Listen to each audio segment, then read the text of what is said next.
This Family Life News podcast is made possible by the support of listeners like you.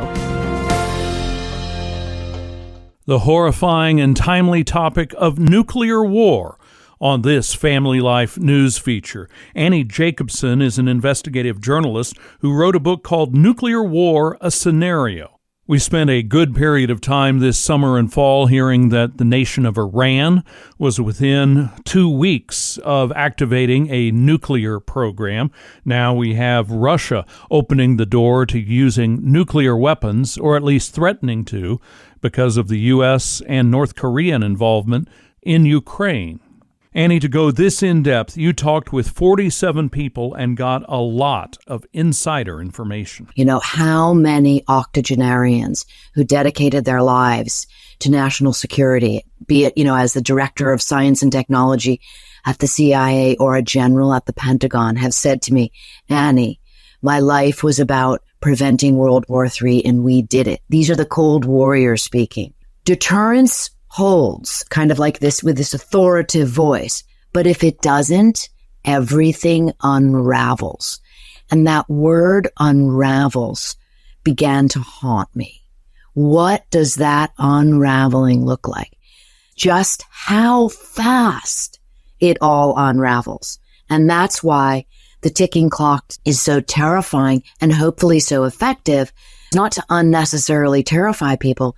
It's to realistically inform people of just what a razor's edge we all stand on, because suddenly this idea of certain authoritarian leaders or dictators are talking about the possibility of nuclear use.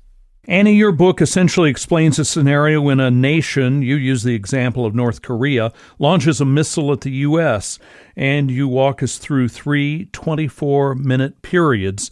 That's less than 80 minutes.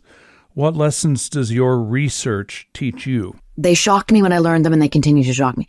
Russia, wanting to have everything on parity, on par with the United States, has its own set of space-based satellite systems that look at ICBM launches. But as all the experts will tell you, the Russian systems are deeply flawed. I didn't find a single person who would tell me otherwise. So let's say there was a rogue launch at the United States of one weapon, and the president decided to strike back with 80 nuclear weapons, 82, as is suggested in that situation. Russia could mistake those missile launches for hundreds of weapons, and then it looks like they're coming at Russia, okay?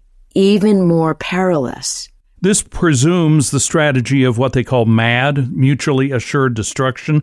No one will start a nuclear war because the retaliation will wipe them off the map too. That's the deterrence you're talking about. Why isn't missile defense a strategy of knocking down incoming nuclear warheads? The sword and the shield, right? The nuclear missiles are just basically a giant technological sword.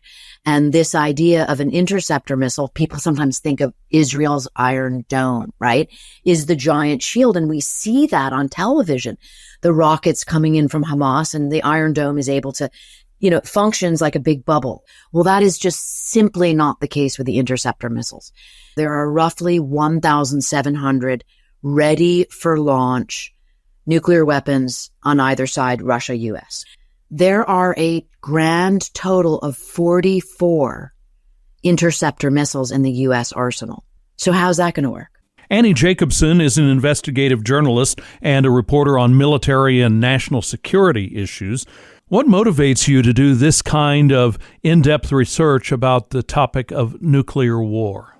I try to write for the layman. I try to write for, high school students, because they are important and they matter, right? I know I'm read by the generals at the Pentagon, but I like to be read by the little old ladies in South Dakota who also write to me, because what we're taught, if you can understand the narrative, then I believe progress can be made by the people, as corny as that sounds. Annie, this is a hard, scary topic, talking about nuclear war.